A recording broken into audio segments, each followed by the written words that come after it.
Olá, pessoal! Então, vamos dar continuidade aqui à nossa aula de processo do trabalho e agora sim, vamos adentrar então nos recursos em espécie. Então, nós temos um processo do trabalho que iniciou com uma reclamação trabalhista, houve a audiência, as partes compareceram, houve a produção de provas e, por fim, foi proferida uma sentença. Dessa sentença, as partes elas têm três possibilidades. A primeira é se manter inertes. Foi proferida a sentença, para mim está tudo certo, não quero recorrer. Se manter inerte preclui o direito de se manifestar quanto às questões da sentença, né? Se a parte não recorre, não adianta, depois de 5 recursos, 5 possibilidades recursais, ou 3, né? Enfim, querer recorrer sobre aqueles pontos que deixou de recorrer no momento oportuno. Portanto, se manteve inerte, precluiu o direito de rediscutir aquela decisão. Uma segunda oportunidade, uma segunda alternativa que as partes têm é de interpor recurso contra essa sentença. E o recurso cabível no processo do trabalho contra a sentença de primeiro grau se chama recurso ordinário. Recurso ordinário no processo do trabalho, ele equivale ao recurso de apelação lá no processo civil, que é o recurso contra a sentença. Então, no processo do trabalho, nós não temos recurso de apelação, nós temos recurso ordinário, que é o recurso contra a sentença. E também as partes elas podem opor embargos de declaração caso haja alguma omissão, contradição ou obscuridade naquela sentença que foi proferida. Então, foi proferida a sentença, nós vamos analisar primeiro a possibilidade, o cabimento, tempestividade e tudo que se refere aos embargos de declaração. Os embargos de declaração eles vão ser cabíveis quando houver uma sentença ou uma decisão dos tribunais que tiver ali nessa sentença uma contradição, uma omissão ou uma obscuridade. Quando a sentença não se manifestou sobre algum ponto suscitado pelas partes, quando a sentença ela apresentou posicionamentos divergentes, fundamentou de uma forma e no fim decidiu de outra forma e aquilo ficou meio confuso, tá? Então, sempre que houver contradição, omissão ou obscuridade, vai ser cabível, então, os embargos de declaração. O prazo para os embargos de declaração é de 5 dias, sendo que os prazos são sempre contados em dias úteis, tá? Salvo ali 5 dias, salvo para a Fazenda, Ministério Público do Trabalho, que vão possuir prazo em dobro, tá certo? Como que vai funcionar a interposição dos embargos de declaração? Os embargos serão opostos diretamente no juízo que proferiu a decisão, sendo diretamente para o juiz da vara do trabalho, caso ele tenha proferido a decisão, ou para o desembargador do TRT, caso tenha sido ele que proferiu a decisão, ou para o relator do TST, caso tenha sido, então, a decisão do relator que eu esteja opondo embargos de declaração.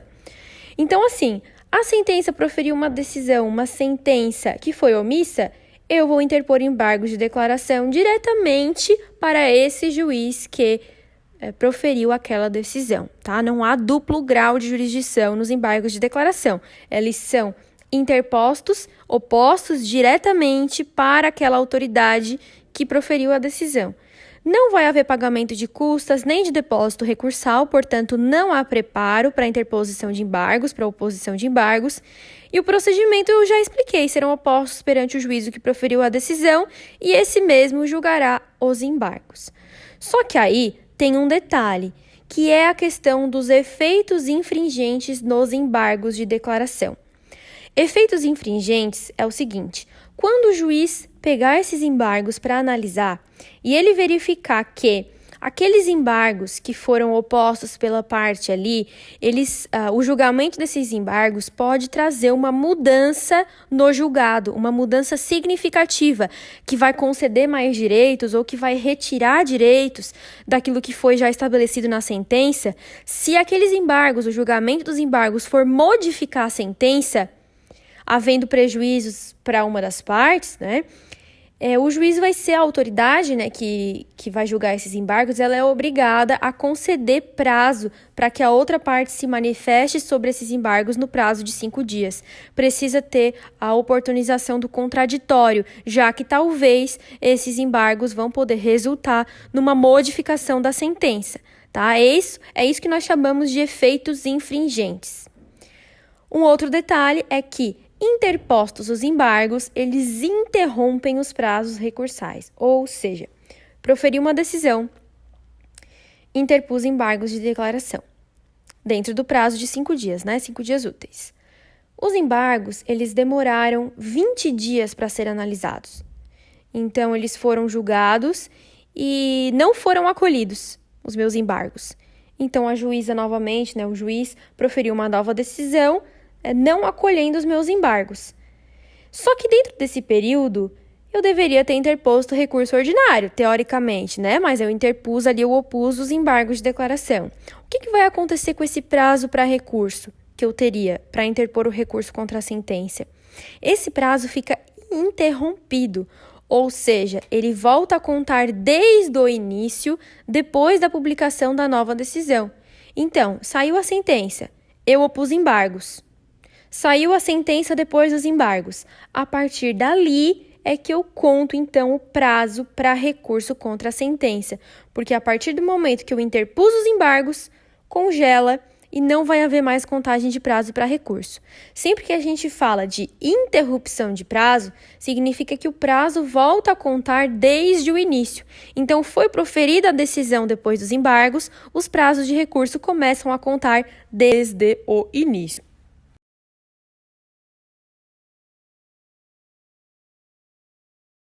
Então, tendo sido proferida uma sentença de primeiro grau, caso as partes estejam insatisfeitas com aqueles termos daquela sentença, elas podem recorrer. E o recurso cabível contra a sentença é o recurso ordinário, que está previsto no artigo 895 da CLT. Então, o recurso ordinário, ele vai ser cabível contra sentenças proferidas em dissídios individuais, que são essas sentenças, de primeiro grau em reclamações trabalhistas, em processos que vão tratar de direitos individuais, daquele determinado trabalhador, daquele reclamante. Também contra acórdãos proferidos em ações de competência originária do TRT. O que significa isso? Existem algumas ações que elas vão ser interpostas diretamente no TRT, como, por exemplo, a ação rescisória. A ação rescisória no processo do trabalho, isso nós vamos ver também lá na última unidade, ela é interposta lá diretamente no TRT.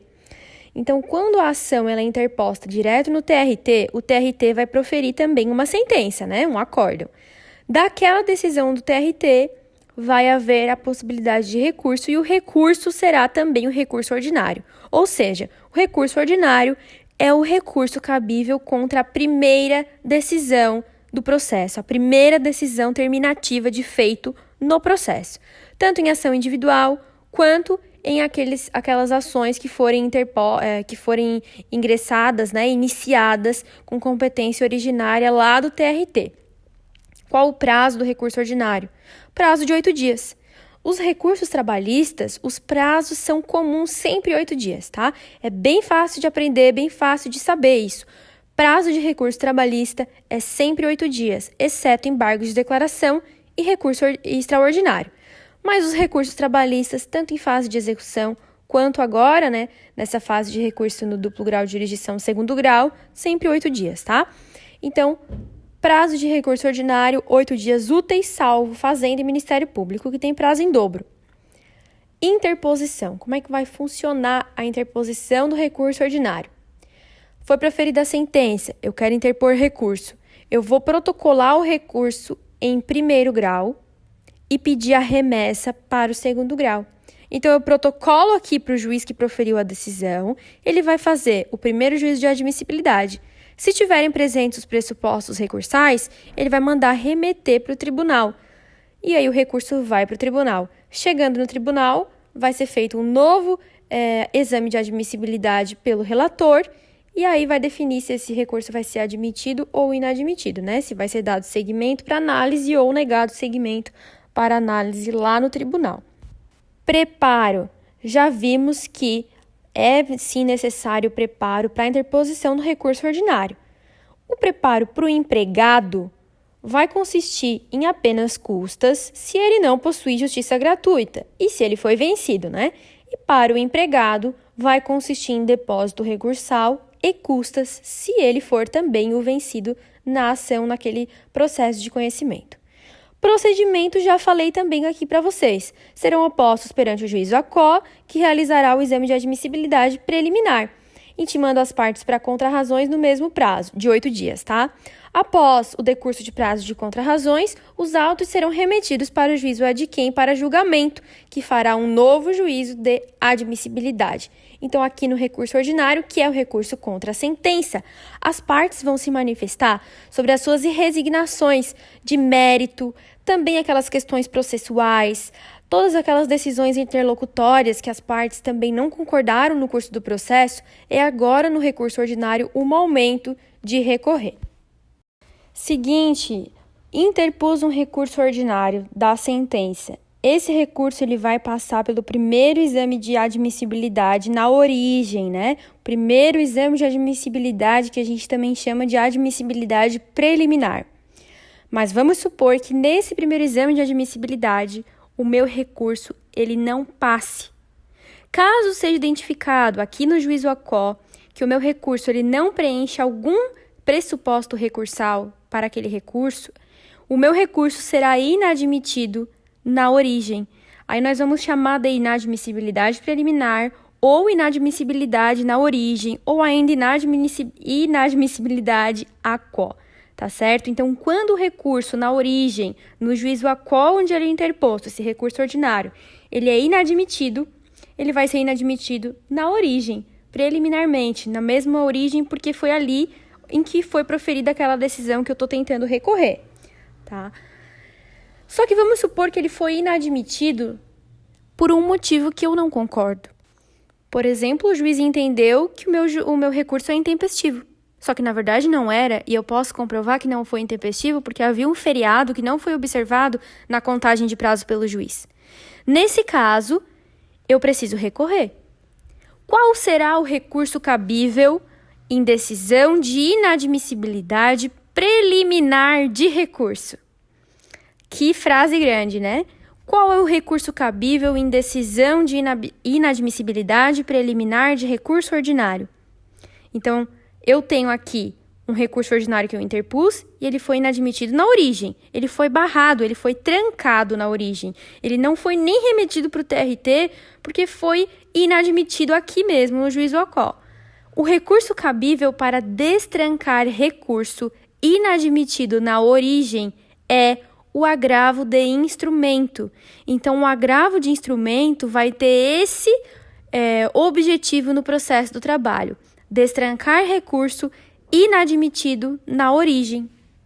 Então, se o meu recurso ele foi inadmitido na origem, ele foi trancado na origem, eu posso interpor um agravo de instrumento para destrancar esse recurso e fazer com que ele suba, seja remetido ao TRT. Como que isso vai funcionar? Eu vou interpor o agravo de instrumento também no juízo ACO, naquele juiz que inadmitiu o meu recurso, eu vou interpor um agravo de instrumento dirigido para ele e vou pedir para ele reconsiderar a decisão.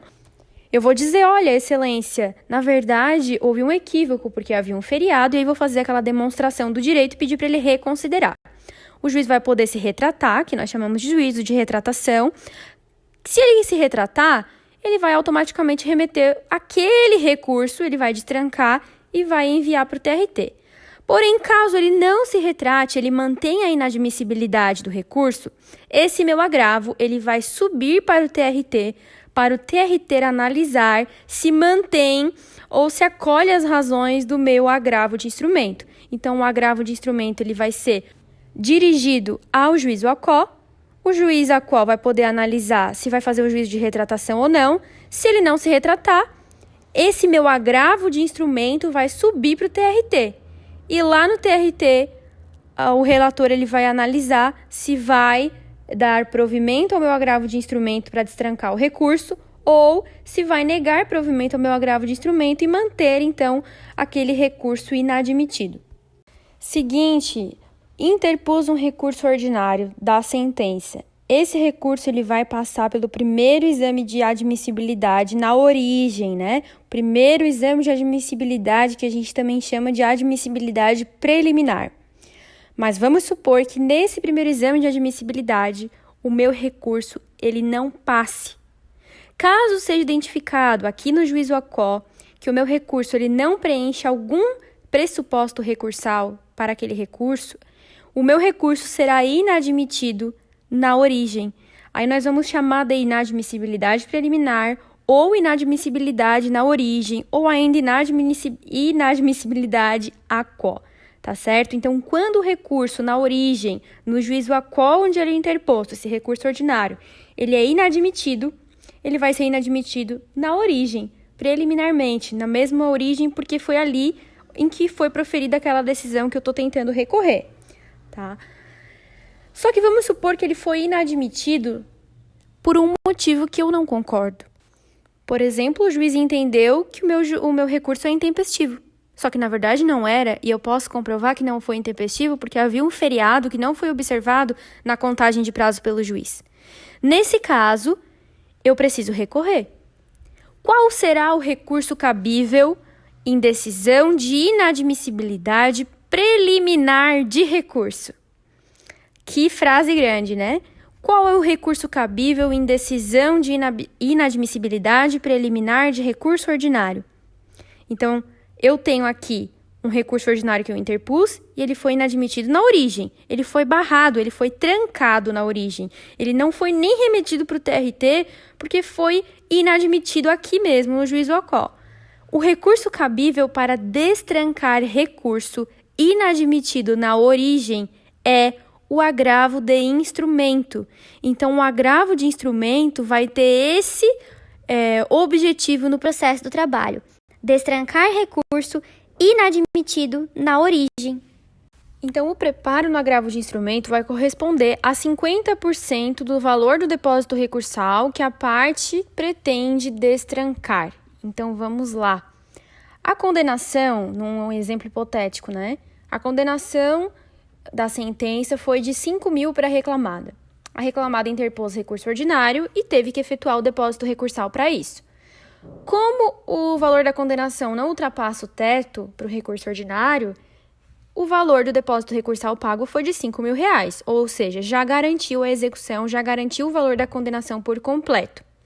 Porém, a parte interpôs o recurso ordinário e esse recurso foi inadmitido na origem, e a reclamada quer interpor um agravo de instrumento para destrancar esse recurso ordinário.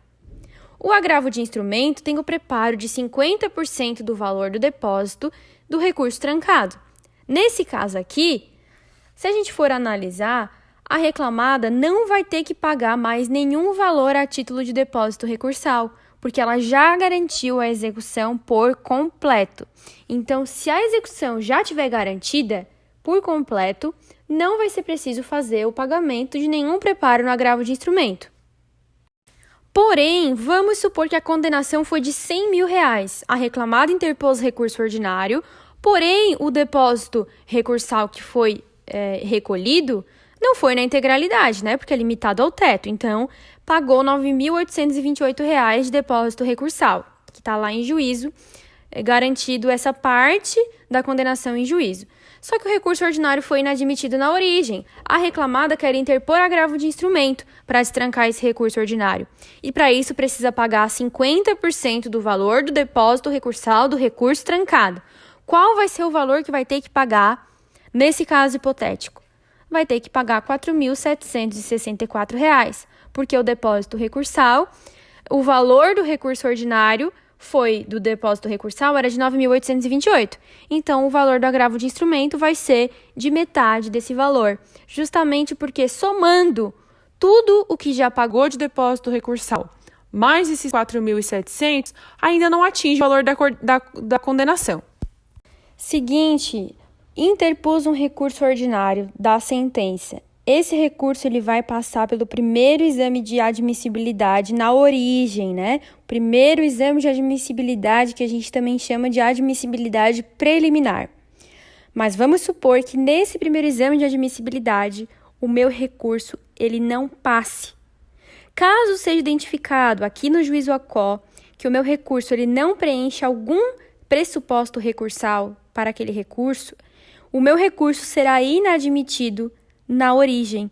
Aí nós vamos chamar de inadmissibilidade preliminar ou inadmissibilidade na origem ou ainda inadmissibilidade à quo, tá certo? Então, quando o recurso na origem, no juízo a qual onde ele é interposto, esse recurso ordinário, ele é inadmitido, ele vai ser inadmitido na origem, preliminarmente, na mesma origem, porque foi ali em que foi proferida aquela decisão que eu estou tentando recorrer, tá?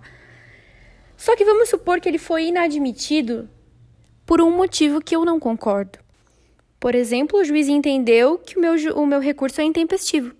Só que, na verdade, não era, e eu posso comprovar que não foi intempestivo porque havia um feriado que não foi observado na contagem de prazo pelo juiz. Nesse caso, eu preciso recorrer. Qual será o recurso cabível em decisão de inadmissibilidade preliminar de recurso? Que frase grande, né? Qual é o recurso cabível em decisão de inadmissibilidade preliminar de recurso ordinário?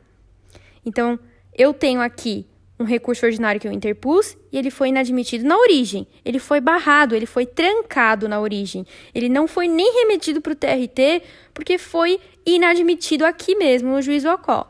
O recurso cabível para destrancar recurso inadmitido na origem é o agravo de instrumento. Então, o agravo de instrumento vai ter esse objetivo no processo do trabalho: destrancar recurso inadmitido na origem.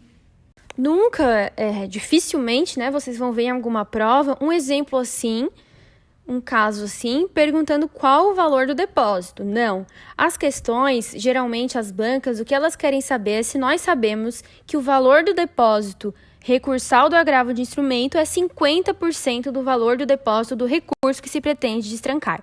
É isso que nós precisamos saber, tá? Não se preocupem tanto em saber fazer esse cálculo nesse momento, mas sim que existe um preparo no agravo de instrumento, que é metade do depósito recursal do recurso que eu pretendo destrancar. O procedimento nós já vimos que vai ser interposto perante o juízo que negou, ele vai poder se retratar. Caso se retrate, vai remeter o recurso ordinário, ou recurso, hora trancado, para a instância superior. Caso ele não se retrate, aí esse agravo de instrumento vai subir para a instância superior para análise e apreciação do agravo de instrumento, ou para seu provimento, ou para o não provimento, dessas razões de agravo. Mas vamos supor que foi publicada a sentença, eu interpus um recurso ordinário, o meu recurso ordinário foi admitido na origem, passou pelos pressupostos recursais, tudo direitinho, e foi remetido para a instância superior.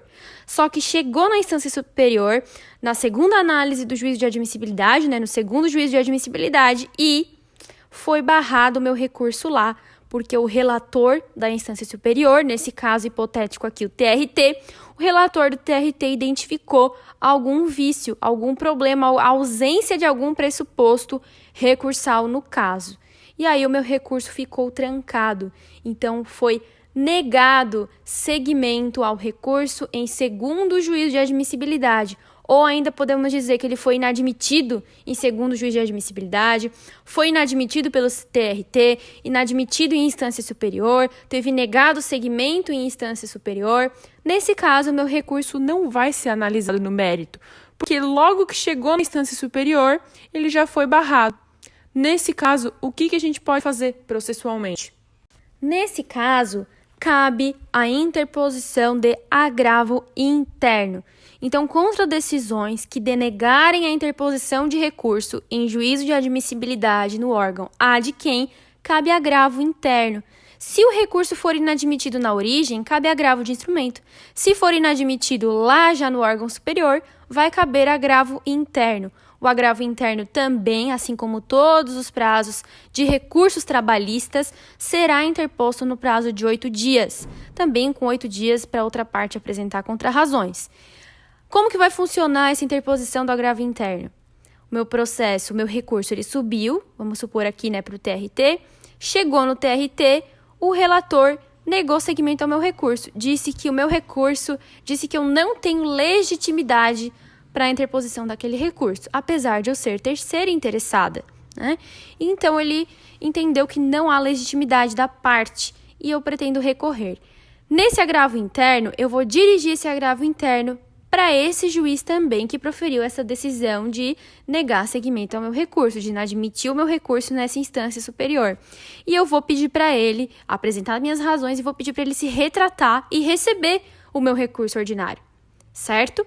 Então, esse juiz vai receber o meu agravo interno, vai analisar e vai poder se retratar. Se ele se retratar, ele vai remeter o meu recurso, aquele recurso ordinário que ele antes tinha inadmitido, e vai remeter para colocar em pauta para julgamento normalmente. Porém, ele pode não se retratar e manter a decisão de inadmissibilidade, de negar seguimento, né? Desse meu agravo, desse meu recurso ordinário. Caso ele mantenha a inadmissibilidade do recurso, esse meu agravo interno vai ser apresentado em mesa para julgamento. Então, caso o relator não se retrate, não reconsidere a decisão, esse meu agravo interno vai ser apresentado em mesa, vai ser colocado em pauta para julgamento, para aí sim os magistrados juntos ali em colegiado proferirem um acórdão sobre esse meu agravo interno, dizendo de uma vez por todas se aquele meu recurso ordinário merece sim ser admitido ou se merece permanecer essa decisão, né, que negou seguimento ao meu recurso. Esse agravo interno é uma petição muito simples. Eu vou dirigir uma petição diretamente para esse juiz que inadmitiu o meu recurso lá na instância superior e vou dizer, olha, excelência, isso e aquilo, por favor, reconsidere a decisão. Se não, eu peço, né, eu venho requerer para que Vossa Excelência apresente esse meu agravo interno em mesa, coloque em pauta para julgamento para que os demais magistrados possam ter conhecimento dessas minhas razões para aceitar, então, aquele recurso que o senhor inadmitiu aí. Então, para esse tipo de recurso, que é o agravo interno, não há pagamento nem de custas, nem de depósito judicial. Mas vamos supor que foi publicada a sentença, eu interpus um recurso ordinário, o meu recurso ordinário foi admitido na origem, passou pelos pressupostos recursais, tudo direitinho e foi remetido para a instância superior. Só que chegou na instância superior, na segunda análise do juízo de admissibilidade, né, no segundo juízo de admissibilidade, e foi barrado o meu recurso lá, porque o relator da instância superior, nesse caso hipotético aqui, o TRT, o relator do TRT identificou algum vício, algum problema, a ausência de algum pressuposto recursal no caso.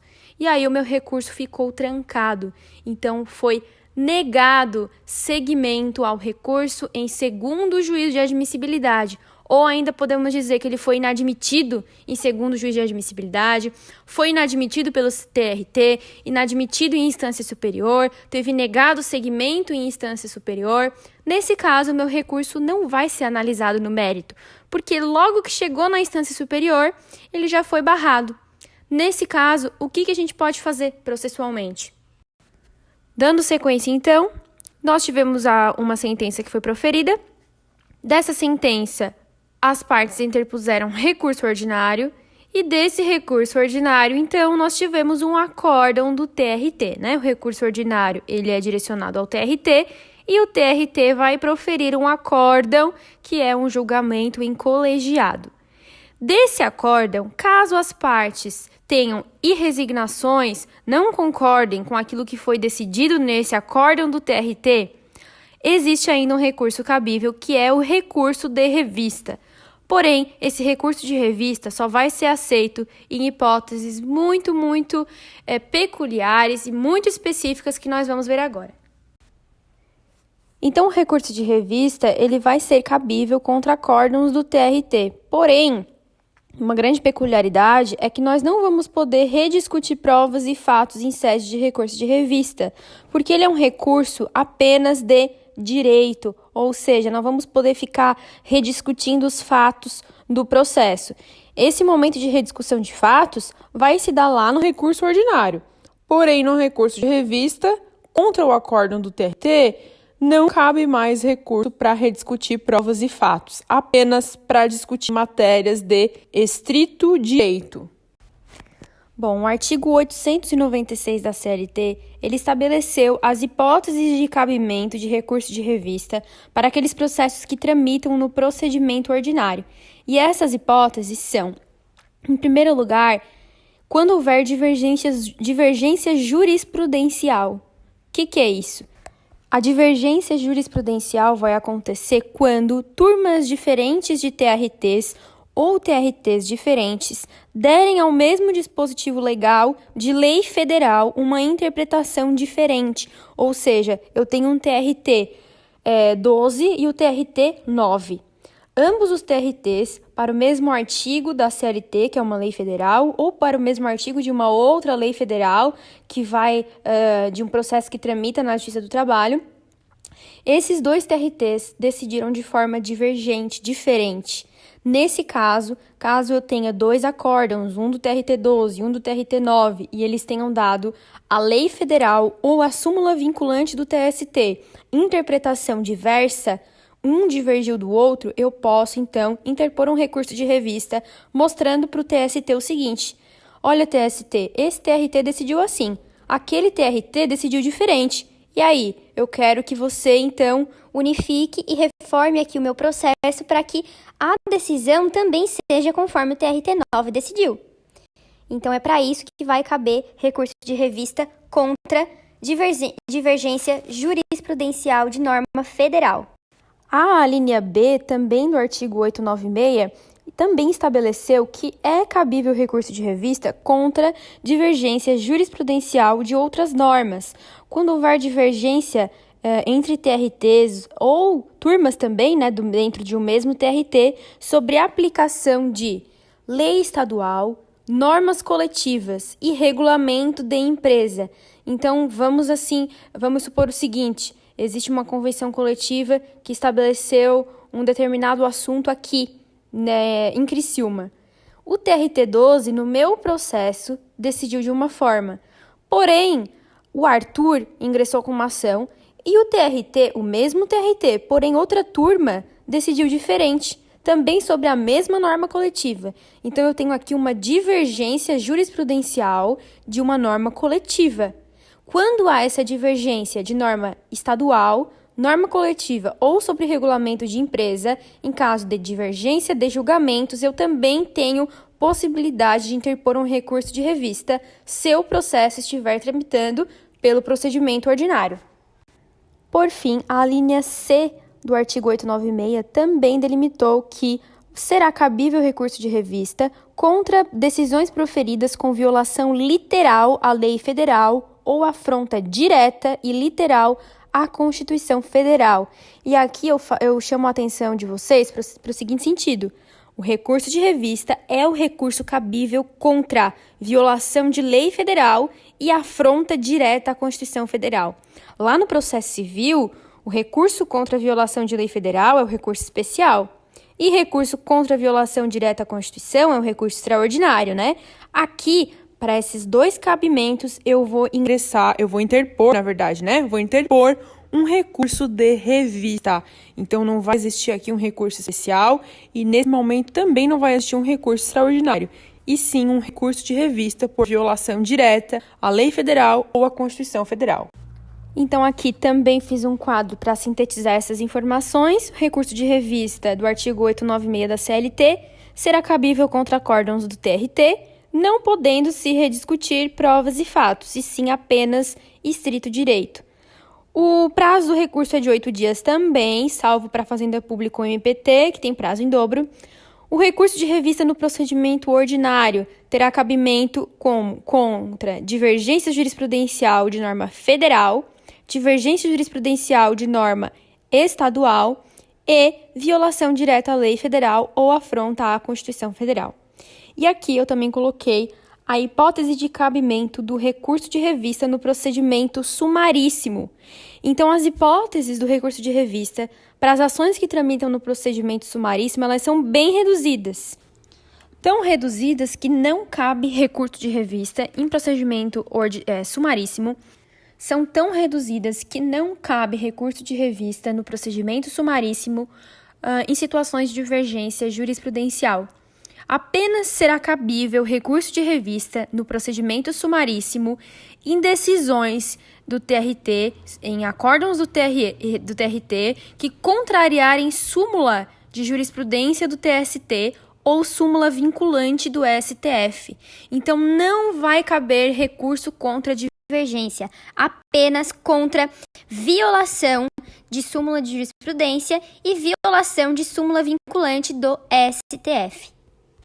Ou seja, não cabe recurso de revista no procedimento sumaríssimo por divergência de julgados, tá? Por fim, a linha C do artigo 896 também delimitou que será cabível recurso de revista contra decisões proferidas com violação literal à lei federal ou afronta direta e literal à Constituição Federal.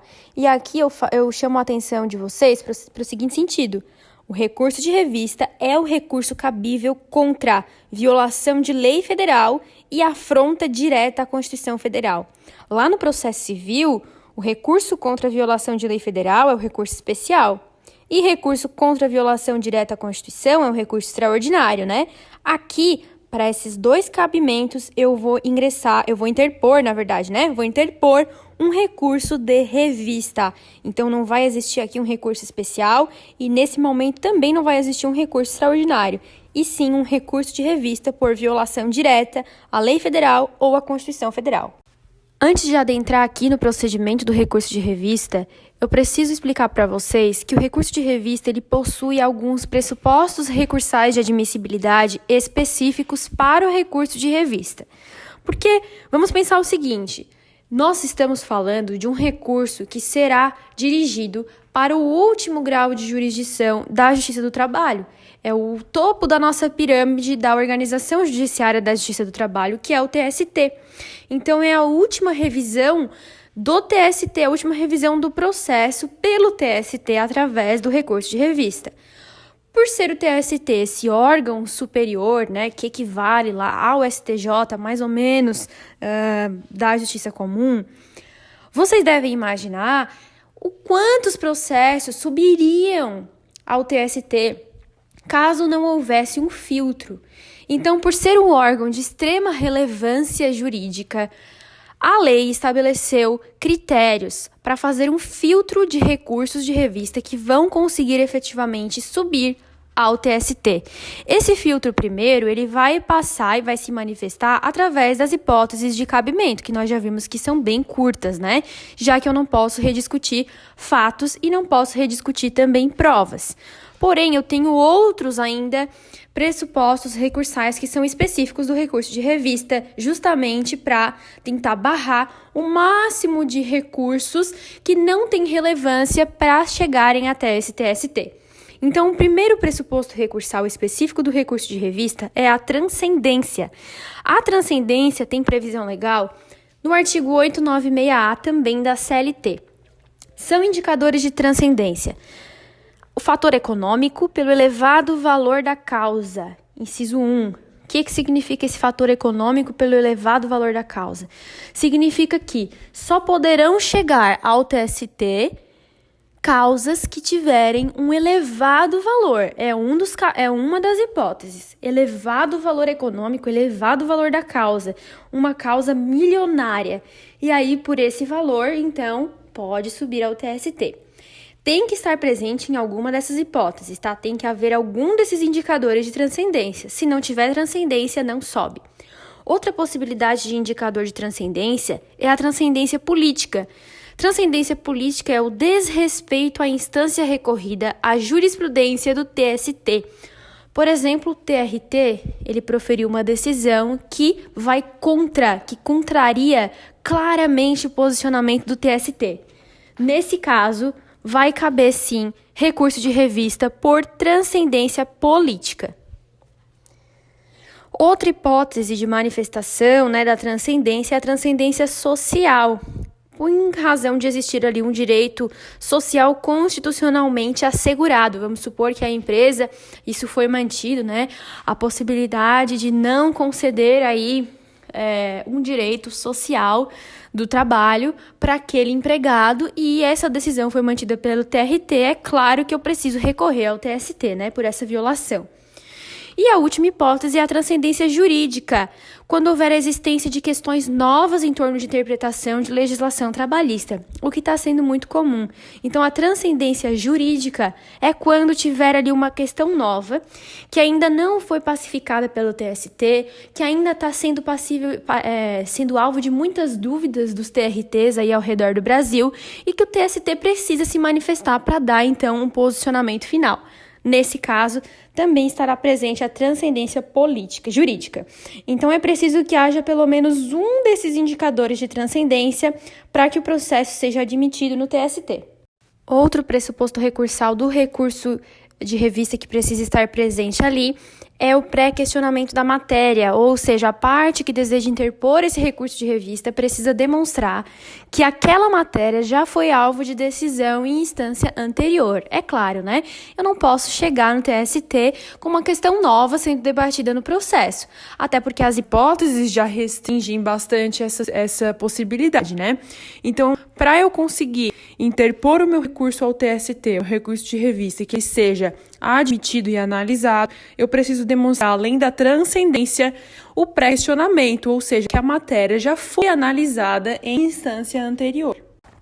Por fim, nós temos também o pressuposto específico para o recurso de revista, que é a necessidade da exposição clara da contrariedade ou violação que está sendo ali suscitada naquele recurso de revista. Então, eu preciso deixar de forma bem clara nessas minhas razões de recurso qual a divergência jurisprudencial que eu estou suscitando ou qual foi a violação que ocorreu. Eu preciso deixar isso de forma muito explícita e muito clara.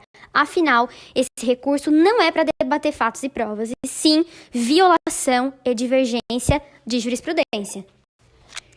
Então, como vai funcionar o procedimento do recurso de revista, agora que nós já vimos todas essas peculiaridades, né? Esse recurso de revista ele vai ser dirigido ao presidente do TRT. Temos que lembrar aqui que o recurso de revista é o recurso contra um acórdão que foi proferido ali pelo TRT, certo? Então, para eu interpor esse recurso, eu vou dirigir diretamente para o presidente do TRT. E o presidente do TRT vai receber também em efeito devolutivo, né? Ele vai receber esse recurso e vai fazer o primeiro juízo de admissibilidade. Nesse juízo de admissibilidade, ele vai analisar os pressupostos recursais de forma geral dos recursos e também vai analisar o pré-questionamento, a presença da fundamentação clara e explícita da contrariedade, da divergência ou da violação que houve à lei ou à Constituição Federal, por exemplo, e vai analisar também se a parte impugnou os fundamentos da decisão, né? Se a parte apresentou as suas razões ali de recurso. Só que a transcendência, o presidente do TRT não vai analisar, porque a transcendência só vai ser analisada depois de passar pelo primeiro juízo de admissibilidade. Passou pelo juízo de admissibilidade do TRT, pelo presidente do TRT, esse recurso de revista vai subir ao TST. Chegando ao TST, a primeira coisa que aquele órgão irá fazer é analisar se há transcendência. Se houver transcendência e tiverem ali presentes os requisitos, os pressupostos recursais, esse recurso de revista será aceito, será admitido. Caso não haja a presença da transcendência, não será dado seguimento. Esse recurso não será admitido no TST. Então, o TST vai proferir um acórdão em recurso de revista. Desse acórdão, caso eu verifique que, nesse processo, o TST decidiu de uma forma, porém, em um processo cuja matéria debatida era a mesma, o TST decidiu de outra forma. Caso haja divergência dentro do próprio TST, ainda cabe um recurso chamado de embargos de divergência, ou seja, há divergências dentro do órgão do TST. Nesse caso, eu também vou ter 8 dias para interpor esses embargos de divergência no juízo ACO que proferiu a decisão no meu processo. Esse embargo de divergência vai ser interposto perante o relator do recurso, vai abrir prazo para contrarrazões e depois de serem feitas as contrarrazões, a turma, esse relator, né, que recebeu meus embargos de divergência, ele vai remeter os meus embargos de divergência para um órgão colegiado chamado de Subseção Especializada em Dissídios Individuais. Então, o TST vai remeter, essa turma vai remeter para a SDI e a SDI vai analisar esses embargos de divergência, julgando, então, esses embargos e compelindo, a reforma do acórdão. Então é isso, pessoal. Encerramos aqui a nossa aula de recursos no processo do trabalho. Na semana que vem iniciamos o conteúdo de execução trabalhista. E na oportunidade vamos ver também alguns outros recursos que serão cabíveis somente lá no processo de execução, tá? Então, muito obrigada pela atenção de todos e todas. Fico à disposição para tirar dúvida de vocês, tá? Um abraço e até a próxima aula.